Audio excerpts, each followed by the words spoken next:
Genius academy में आप सभी का स्वागत है बच्चों। आज हम कार्य और समय का टॉपिक लेकर के आए हैं। बच्चों ये टॉपिक चाहे स्टेट लेवल का कोई एग्जाम हो या सेंट्रल लेवल का एग्जाम, काफ़ी महत्वपूर्ण टॉपिक है क्योंकि एक या दो क्वेश्चन इस टॉपिक से जरूर बनते, कभी कभी दो से ज़्यादा क्वेश्चन भी बन जाते हैं बच्चों। और हम इस टॉपिक को बच्चों बिल्कुल बेसिक स्तर से उच्च स्तर की तरफ पढ़ेंगे। बेसिक स्तर से आशा बच्चों यह है कि ऐसे स्टूडेंट जिन्होंने अभी अभी सीखना शुरू किया है उनके स्तर के अनुकूल हम प्रश्नों को लेंगे। और उच्च स्तर से आशा है कि ऐसे स्टूडेंट जो पहले से अभ्यास कर चुके हैं, बड़ी परीक्षाओं की तैयारियां कर रहे हैं, एक अच्छा अभ्यास चाहते हैं, तो उनके स्तर के अनुकूल भी हम प्रश्नों को शामिल करेंगे। कहने का अर्थ यह है कि दोनों ही तरीकों के बच्चों के लिए, दोनों ही तरह के जो बच्चे हैं, चाहे वो अभी अभी सीखने वाले हों या पहले से पढ़ चुके हों, दोनों के लिए काफ़ी फायदेमंद होने वाली है ये क्लास। तो शुरुआत करते हैं पहले प्रश्न से। पहला प्रश्न बिल्कुल बेसिक प्रश्न होगा। जैसा कि हम देख सकते हैं पहले प्रश्न में कहा गया है कि ए किसी कार्य को 6 दिन में समाप्त कर सकता है तथा बी इस कार्य को 12 दिन में समाप्त कर सकता है, तो ए और बी दोनों मिलकर के इस कार्य को कितने दिन में समाप्त करेंगे। तो बच्चों जब हम एक या एक से अधिक व्यक्तियों पर कार्य की गणना की शुरुआत करते हैं तो हमें एक छोटी सी टर्म का उपयोग करते हैं जिसका नाम है एलसीएम। छोटी क्लासों में बच्चों हम इस तरह के प्रश्न पहले पढ़ चुके हैं, लेकिन जब हम छोटी क्लासों में इस तरह के प्रश्नों को सॉल्व करते थे तब क्या होता था, किसी व्यक्ति के बारे में कहा जाए कि एक कोई कार्य 6 दिन में समाप्त कर सकता है, तो हम क्या करते थे, एक दिन के कार्य की गणना करते थे। हमने निकाला कि ए अगर कोई कार्य 6 दिन में समाप्त कर सकता है तो ए एक दिन में कितना कार्य समाप्त करेगा, तो बच्चों हम 1/6 लिखा करते थे। ऐसे ही बी के लिए हम छोटी क्लास में करते थे कि यदि बी ने पूरा कार्य 12 दिन में समाप्त किया है तो एक दिन में बी के द्वारा कितना कार्य समाप्त होगा, एक दिन में, तो वहां पर भी हम 1/12 किया करते थे। फिर ए के एक दिन के कार्य और बी के एक दिन के कार्य को जोड़ दिया करते थे। इस तरह से हम क्वेश्चन को सॉल्व करते थे। और ये जो फ्रैक्शन बनती थी, ये जो भिन्न संख्या बनती थी, इस भिन्न संख्या में कई बार फंस जाते थे। लेकिन हम यहाँ पर ऐसे तरीके का उपयोग करने का प्रयास करेंगे जिससे कि हमारी ये फ्रैक्शन ना बन पाए। तो कुछ ऐसा सोचें कि हमारी फ्रैक्शन ना बने, तो क्या किया जाए बच्चों, हम थोड़ा अलग सोचने का प्रयास करेंगे। हमने देखा प्रश्न में कि ए किसी कार्य को 6 दिन में पूरा कर रहा है और बी इसी कार्य को 12 दिन में पूरा कर रहा है। तो बच्चों हम किसी ऐसी संख्या के बारे में सोचें जिसमें 6 से भी भाग होता हो और 12 से भी भाग होता हो। ऐसी कौन सी संख्या होगी, तो बच्चों हम जानते हैं ऐसी संख्या होगी इन दोनों संख्याओं का एलसीएम। तो 6 और 12 का हम एलसीएम देखेंगे, तो 6 और 12 दोनों का एलसीएम कितना आएगा, 12। तो हमने बच्चों माना कि हमारा जो कार्य है वो 12 यूनिट कार्य है और प्रश्न के अनुसार ए पूरा कार्य 6 दिन में पूरा कर रहा है। इसका अर्थ क्या हुआ कि ये जो 12 यूनिट कार्य है वो ए के द्वारा 6 दिन में पूरा हो रहा है, 6 दिन में पूरा हो रहा है। तो जब ए 6 दिन में ये 12 यूनिट कार्य पूरा कर रहा है तो एक दिन में कितनी यूनिट करेगा, तो बच्चों 6 से हम 12 में भाग करेंगे तो 2 यूनिट आ जाएगा। कहने का अर्थ यह हुआ कि ए एक दिन में 2 यूनिट कार्य करता है। यदि हम बी के विषय में बात करें तो बी पूरा कार्य 12 दिनों में समाप्त कर सकता है। कहने का अर्थ हुआ कि 12 यूनिट कार्य 12 दिन में, तो एक दिन में कितना होगा बच्चों, 12 से 12 में भाग करेंगे 1 यूनिट। अर्थ क्या हुआ कि ए किसी कार्य को एक दिन में 2 यूनिट करता है और बी उसी कार्य का एक दिन में 1 यूनिट करता है। यदि हम दोनों को मिलकर के देखें ए और बी, तो ए और बी दोनों मिलकर के एक दिन में कितनी यूनिट कार्य करेंगे, 2 और 1 कितना हो जाएगा, 3 यूनिट। और हमारा कार्य कितना यूनिट है बच्चों, 12 यूनिट। तो हम जब देख रहे हैं कि ए और बी मिलकर के एक दिन में 3 यूनिट कार्य कर सकते हैं तो 12 यूनिट कार्य कितने दिन में होगा बच्चों, तो जब 3 यूनिट कार्य एक दिन में पूरा हो सकता है तो 12 यूनिट कार्य कितने दिन में होगा बच्चों, जितना हमारे लिए दिया हुआ है हम उस संख्या से करेंगे भाग और जितना हमें निकालना है उस संख्या से करेंगे गुणा। ऐसे ही करते हैं। एक एक नियम हमने बच्चों पढ़ रखा है कि जो संख्या हमारे लिए दी गई हो, जो गिवन हो, उससे भाग करना है और जो संख्या निकाल ली है उससे हमें गुणा करना है। 3 चौके 12, तो आंसर आ जाएगा हमारा बच्चों 4 दिन। तो प्रश्न में जो उन्होंने पूछा है ए और बी दोनों मिलकर के कितने दिन में कार्य पूरा करेंगे, तो आंसर हमारा आएगा 4 दिन। नोट कर सकते हैं आप बच्चों। तब तक हम दूसरे क्वेश्चन की तरफ चलते हैं। दूसरा प्रश्न बच्चों दिखाई दे रहा है कि ए किसी कार्य को 10 दिन में समाप्त कर सकता है, जबकि बी इसे 15 दिन में समाप्त कर सकता है। तो दोनों मिलकर के इस कार्य को कितने दिन में समाप्त करेंगे। जैसा प्रश्न पहले हमने किया है बच्चों, वैसे ही हम दूसरे प्रश्न को भी सॉल्व करने का प्रयास करेंगे। पहला प्रश्न था 6 दिन और 12 दिन के लिए। दूसरा प्रश्न बच्चों हमारे सामने है 10 दिन और 15 दिन के लिए।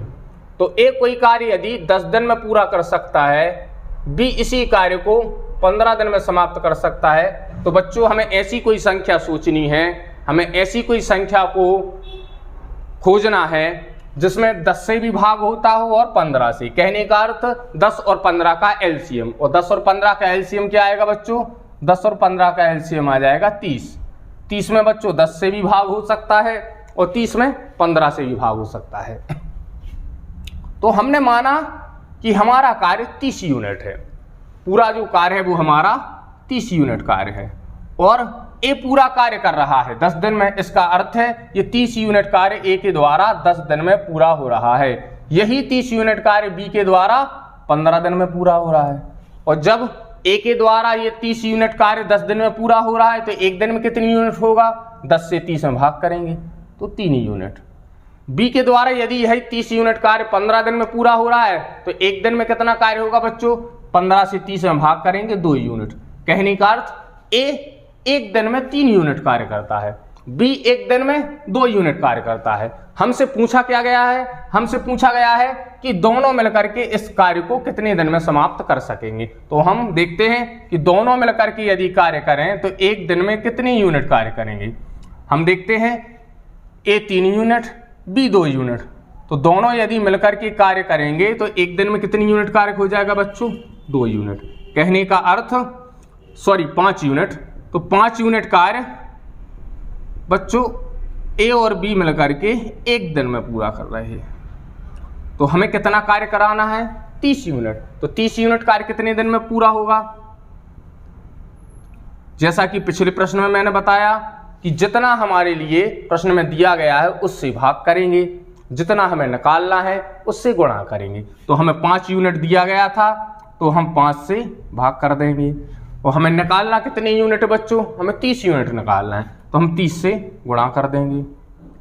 5 का भाग 30 में जा सकता है, 5 से भाग करेंगे, 5 छक्के 30। तो उत्तर हमारा आ जाएगा बच्चों 6 दिन। हमारा उत्तर आ जाएगा बच्चों 6 दिन। इस तरह से हम बेसिक प्रश्नों को धीरे धीरे सॉल्व करेंगे और बेसिक से उच्च स्तर की तरफ चलेंगे। बच्चों चलिए बढ़ते हैं हम अगले प्रश्न की तरफ। अगला प्रश्न कह रहा है बच्चों, ए किसी कार्य को 12 दिन में समाप्त कर सकता है।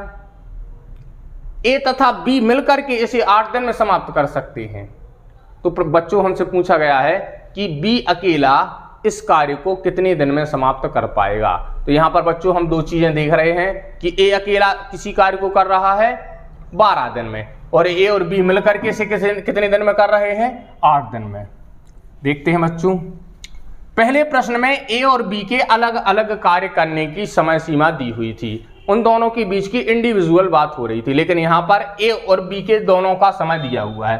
तो देखते हैं ए किसी कार्य को 12 दिन में पूरा कर सकता है और प्रश्न के अनुसार ए और बी दोनों मिलकर के इस कार्य को कितने दिन में पूरा कर सकते हैं? 8 दिन में। जाहिर सी बात है बच्चों, जब कोई एक व्यक्ति अकेला कार्य करेगा तो उसको समय ज्यादा लगेगा, वो 12 दिन में पूरा करेगा। ए और बी दोनों मिलकर के कार्य करेंगे, दोनों की कार्य क्षमताएं जुड़ जाएंगी, दोनों मिलकर के कार्य करेंगे तो जाहिर सी बात है समय भी कम लगेगा और 8 दिन में काम पूरा हो जाएगा। लेकिन हमसे ये पूछा गया है कि जब ए 12 दिन में काम पूरा कर सकता है और ए और बी दोनों मिलकर के 8 दिन में काम पूरा कर सकते हैं, तो बी अकेला कितने दिन में काम पूरा करेगा? तो जैसा हम पिछले प्रश्न में करते आए हैं वैसा ही कुछ करेंगे। सबसे पहले हमें उस संख्या के बारे में सोचना है जिसमें 12 से भी भाग हो सके और 8 से भी भाग हो सके। तो ऐसी संख्या क्या होगी बच्चों? 12 और 8 का एलसीएम, और 12 और 8 का एलसीएम होगा बच्चों 24। 24 में 12 से भी भाग जाएगा और 24 में 8 से भी। 12 का 2 बार भाग करेंगे तो 24, 8 का 3 बार हम पहाड़ा पढ़ेंगे तो 8 तिया 24। इस तरीके से 12 और 8 दोनों का भाग जाने वाली संख्या हो जाएगी 24, एलसीएम हो जाएगा 24। अब हमने माना कि हमारा जो कुल कार्य है वो है कितना? 24 यूनिट। अब यदि 24 यूनिट कार्य है और ए अकेला इस 24 यूनिट कार्य को 12 दिन में कर सकता है, तो एक दिन में कितना करेगा बच्चों? 2 यूनिट। और ए और बी दोनों मिलकर के इस 24 यूनिट कार्य को यदि 8 दिन में पूरा कर सकते हैं, तो एक दिन में कितनी यूनिट कार्य करेंगे बच्चों? 8 तिया 24 यूनिट। कहने का अर्थ यह हुआ कि जब ए और बी दोनों मिलकर के कार्य कर रहे हैं तो एक दिन में 3 यूनिट कर रहे हैं। जब अकेला ए कार्य कर रहा है तो एक दिन में 2 यूनिट कार्य कर रहा। हमसे पूछा गया है कि बी अकेला कितने दिन में कार्य पूरा करेगा? हमसे पूछा गया है कि बी अकेला कितने दिन में कार्य पूरा करेगा। तो देखते हैं बच्चों, जब ए और बी दोनों मिलकर के 3 यूनिट कार्य कर सकते हैं एक दिन में, और ए अकेला एक दिन में 2 यूनिट कार्य कर रहा है, तो इसका अर्थ क्या होगा?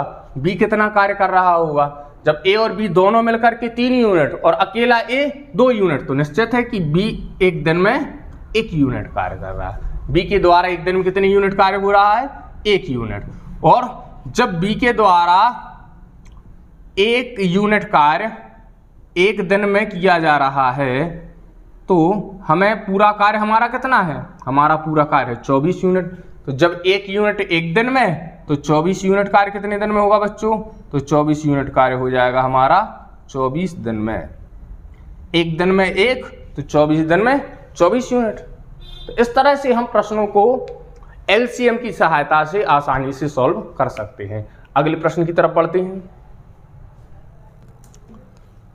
अगला प्रश्न कहता है बच्चों, यदि ए तथा बी मिलकर किसी कार्य को 15 दिन में समाप्त करें तथा बी अकेला इस कार्य को 20 दिन में समाप्त करे, तो ए अकेला इस कार्य को कितने दिन में समाप्त करेगा? जैसा कि हम देख सकते हैं बच्चों, जो पिछला प्रश्न हमने किया वो प्रश्न और ये वाला प्रश्न लगभग एक जैसे हैं। लगभग क्या, केवल संख्याएं बदली हुई हैं, प्रश्न वही है। तो हम जिस तरह से हमने ये प्रश्न किया था उसी तरह से इस प्रश्न को भी हम सॉल्व करेंगे। तो देखते हैं, प्रश्न में कहा गया है कि ए और बी दोनों मिलकर के किसी कार्य को 15 दिन में पूरा कर सकते हैं और बी अकेला इसी कार्य को 10 दिन में पूरा कर सकता है। तो बच्चों हम सोचें वह संख्या जिसमें 10 और 15 दोनों से भाग हो, मतलब 10 और 15 का एलसीएम, तो हमें पता है 10 और 15 का एलसीएम हो जाएगा 30। तो यदि ए और बी मिलकर किसी कार्य को 15 दिन में समाप्त कर रहे हैं और बी अकेला इस कार्य को, सॉरी बच्चों 10 दिन की जगह 20 दिन है, तो 20 दिन में समाप्त कर रहा है बी अकेला। और जब बी अकेला 20 दिन में समाप्त करेगा तो हमारा एलसीएम भी बदल जाएगा। एलसीएम जो 30 था, 30 की जगह पर कितना हो जाएगा बच्चों? 60। 30 के स्थान पर कितना हो जाएगा? 60। क्योंकि हमें ऐसी संख्या के बारे में सोचना है जिसमें 20 से भी भाग हो और 15 से भी भाग हो। तो ऐसी संख्या कौन सी होगी? 60। कई बच्चों के लिए ये एक समस्या हो सकती है कि एलसीएम कैसे निकाला जाए। तो एलसीएम कुछ नहीं होता बच्चों, वह संख्या होती है जो 15 के पहाड़े में भी आ रही हो और 20 के पहाड़े में भी आ रही हो। जैसे हमसे कोई बोले 15 और 20 का एलसीएम बताएं, तो हम 15 का पहाड़ा देखें। 15 का पहाड़ा क्या होता है? 15, फिर 30, फिर 45 और फिर 60। हमसे कोई कहे 20 का पहाड़ा बोलो, तो हम 20 का पहाड़ा जानते हैं बच्चों, 20, फिर 40 आएगा, फिर आएगा 60। अब ऐसी कौन सी संख्या है बच्चों जो 20 के पहाड़े में भी हो और 15 के पहाड़े में भी हो? तो बच्चों ऐसी संख्या हम देख सकते हैं, सामने दिखाई दे रही है वो संख्या कौन सी है? 60। 60 15 के पहाड़े में भी आ रहा है और 60 20 के पहाड़े में भी आ रहा है। तो इसका अर्थ ये हुआ हमारा एलसीएम 60 है। कहने का अर्थ ये है वह संख्या जो दोनों की पहाड़े में आ रही हो। एक और तरीका जो बच्चों हमने छोटी क्लास में पढ़ा है वो है गुणनखंड विधि वाला, कि हम 15 और 20 के गुणनखंड निकालें। ऐसी संख्या सोचे, छोटी से छोटी संख्या जिसका भाग दोनों में से किसी भी एक संख्या में जाता हो, तो हम 2 से भाग करेंगे। 2 का भाग 15 में नहीं जाएगा लेकिन 20 में जाएगा, तो 15 को ज्यों का त्यों लिखेंगे, 20 में भाग कर देंगे। फिर 2 से भाग जा सकता है पर 10 में, तो 2 का 5 बार भाग कर देंगे। इसके बाद ऐसी संख्या सोचेंगे जिसका भाग 15 या 5 में से किसी एक में जाए, तो वो संख्या क्या हो सकती है? 3 हो सकती है। 3 का भाग 15 में 5 बार चला जाएगा, 3 5 15, लेकिन 5 में जाएगा नहीं, तो 5 को ज्यों का त्यों लग सकते हैं। अब अंत में केवल 5 बचा, तो 5 से भाग कर देंगे, दोनों में एक एक बार चला जाए। ये जो गुणनखंड है इनका आपस में गुणा कर लेंगे, 5 3 गुणा 2 फिर गुणा 2, इनका आपस में गुणा करेंगे, 5 3 15, फिर 2 बार पढ़ेंगे तो 30, फिर 30 के दुगने हो जाएंगे 60। इस तरह से भी हम एलसीएम को निकाल सकते हैं। ये हम छोटी क्लासों में बड़ी आसानी से सीख सकते हैं या सीख चुके हैं। अब हम इस प्रश्न की तरफ बढ़ते हैं। प्रश्न में कहा गया है कि ए और बी मिलकर के 15 दिन में कार्य पूरा कर रहे हैं और अकेला बी कर रहा है 20 दिन में। तो जब बच्चों 15 दिन में कार्य पूरा हो रहा है ए और बी के द्वारा, तो एक दिन में कितनी यूनिट होगा? 15 चौके 60, क्योंकि हमारा कुल कार्य 60 यूनिट है। 60 यूनिट कार्य 15 दिन में, तो एक दिन में 4 यूनिट, 15 चौके 60। यदि 60 यूनिट कार्य 20 दिन में, तो एक दिन में कितना? 20 तिया 60, 3 यूनिट। तो बच्चों हम देख सकते हैं बी अकेला 3 यूनिट कार्य कर रहा है और ए और बी मिलकर के कितने यूनिट कार्य कर रहे हैं? 4 यूनिट। तो जब बी अकेला 3 यूनिट कर रहा है, तो बाकी का 1 यूनिट कार्य किसके द्वारा हो रहा है? वो बच्चों कार्य सामान्य सी बात है, ए के द्वारा हो रहा होगा। इसका अर्थ होगा कि ए के द्वारा 1 यूनिट कार्य कितने दिन में हो रहा है? 1 दिन में। ए के द्वारा 1 यूनिट कार्य हो रहा है 1 दिन में। हमारा कुल कार्य कितना है बच्चों? हमारा कुल कार्य है 60 यूनिट। तो 60 यूनिट कार्य कितने दिन में होगा? तो सामान्य सी बात है बच्चों, जब एक दिन में 1 यूनिट कार्य होगा तो 60 यूनिट कार्य 60 दिन में हो जाएगा। इस तरह से बड़ी आसानी से हम प्रश्नों को सॉल्व कर सकते हैं और परीक्षा में अच्छा स्कोर कर सकते हैं। ये तो कुछ बेसिक प्रश्न होंगे। धीरे धीरे हम स्तर को बढ़ाएंगे और स्तर इस तरह से बढ़ाते जाएंगे कि जब हम चैप्टर के लास्ट में पहुंचेंगे तो बच्चों आप देख रहे होंगे कि हम बड़ी बड़ी परीक्षाओं के प्रश्न सॉल्व कर रहे होंगे, जैसे कि एसएससी सीजीएल हो या बैंक पीओ हो या कोई भी राष्ट्रीय स्तर का सेंट्रल लेवल का कोई भी बड़ा पेपर हो, हम उस एग्जाम के प्रश्न कर रहे होंगे। लेकिन शुरुआत बेसिक से ही होती है। पहले हम छोटे छोटे क्वेश्चन को सॉल्व करते हुए अपने बेस को मजबूत करेंगे। चलते हैं अगले प्रश्न की तरफ। और अगला प्रश्न कहता है बच्चों कि ए बी सी किसी कार्य को क्रमशः 10, 15 और 18 दिन में समाप्त कर सकते हैं। तो पूछा गया है हमसे कि तीनों मिलकर इस कार्य को कितने दिन में समाप्त करेंगे। तो बच्चों जब हम देख सकते हैं कि ए बी सी तीनों के द्वारा किसी को कार्य को समाप्त करने के समय के बारे में बताया गया है, तो हम देखें ए के द्वारा कार्य कितने दिन में हो रहा है बच्चों? 10 दिन में। हमसे कहा जाए बी के द्वारा कार्य कितने दिन में हो रहा है, तो हम देखेंगे बी के द्वारा कार्य हो रहा है 15 दिन में। हम देखें सी के द्वारा कार्य कितने दिन में हो रहा है, तो बच्चों सी के द्वारा वही कार्य हो रहा है 18 दिन में पूरा।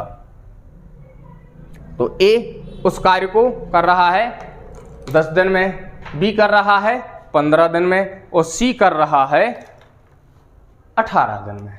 तो हम उस संख्या के बारे में सोचें बच्चों जिसमें 10 से भी भाग हो, 15 से भी भाग हो और 18 से भी भाग हो।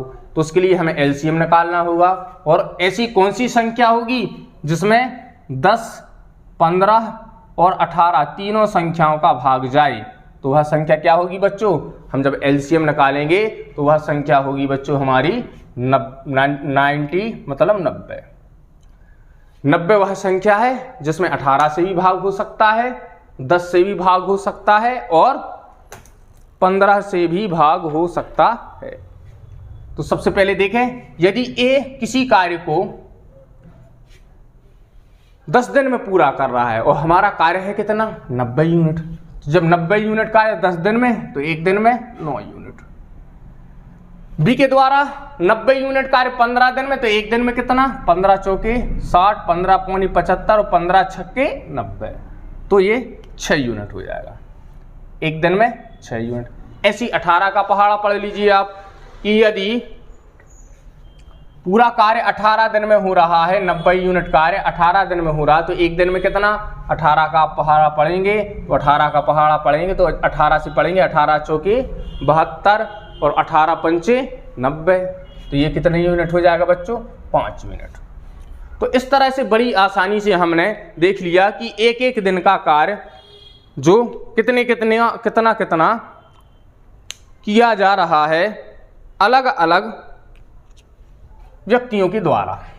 अब देखते हैं बच्चों कि हमसे प्रश्न में पूछा क्या, हमसे पूछा गया कि तीनों मिलकर के इस कार्य को कितने दिन में कर सकते हैं। तो हम देख लें कि ए, बी और सी तीनों मिलकर के एक दिन में कितना कार्य करेंगे। जब हमें पता है कि एक दिन में ए 9 यूनिट करता है, बी करता है 6 यूनिट, सी करता है 5 यूनिट, तो तीनों मिलकर के कितना कर लेंगे, तो तीनों मिलकर के कर लेंगे 9, 6, 15 और 5, 20 यूनिट कार्य हो जाएगा एक दिन में। और हमारा कुल कार्य है कितना बच्चों, हमारा कुल कार्य है 90 यूनिट, तो 90 यूनिट कार्य कितने दिन में हो जाएगा। तो बच्चों जैसा कि हम पिछले प्रश्नों में बता चुके हैं कि वह संख्या जो हमें दी हुई है उससे भाग करेंगे और ऐसी संख्या जो हमें निकालनी है उससे गुणा करें। हमें 20 यूनिट कार्य दिया गया है एक दिन में और निकालना कितना है 90 यूनिट, तो दिया है 20 यूनिट तो 20 से भाग, निकालना है 90 यूनिट तो 90 से गुणा। या दूसरी तरफ आप ऐसा भी सोच सकते हैं कि जो निकालना है वो ऊपर लिखा होता है तो ऊपर वाली संख्या से भाग कर रहे हैं, जो दिया है वो ऊपर है लिखा है तो उससे भाग कर रहे हैं, जो निकालना है वो नीचे है तो नीचे से गुणा कर देंगे। तो इसको गुणा करने के बाद सॉल्व करें तो आ जाएगा 9/2 और 9/2 का अर्थ हो जाएगा 4 सही 1/2 दिन। तो ये हमारा आंसर हो जाएगा। इस तरह से हम बड़ी आसानी से सभी प्रश्नों को हल करते जाएंगे। चलिए बच्चों अगले प्रश्न की तरफ बढ़ते हैं और अगले प्रश्न में देखते हैं कि क्या होता है।